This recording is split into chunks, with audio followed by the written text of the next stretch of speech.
2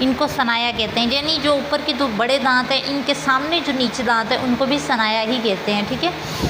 لیکن فرق اتنا ہے کہ اوپر والوں کو ثنایا علیا کہتے ہیں اور نیچے والوں کو ثنایا سفلا کہتے ہیں۔ رباعی کون سے دانت ہوتے ہیں؟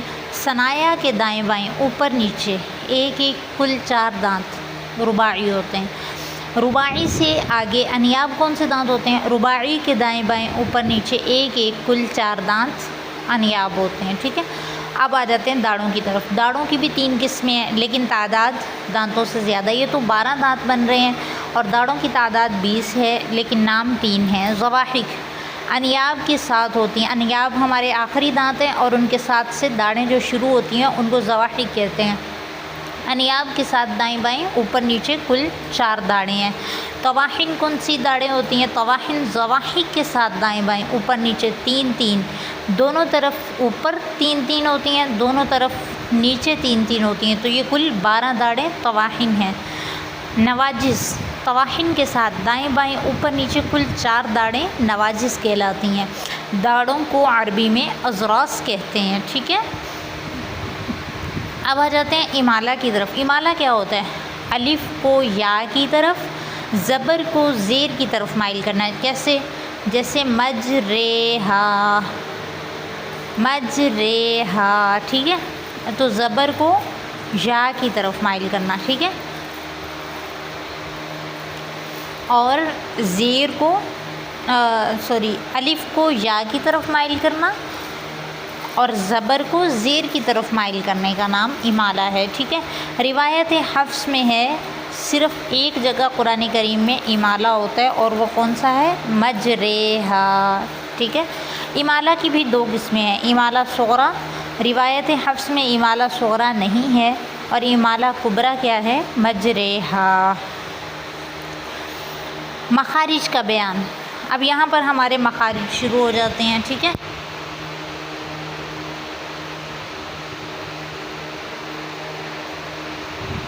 تو آج تھا ہمارا اتنا ہی، سبق کافی ہے۔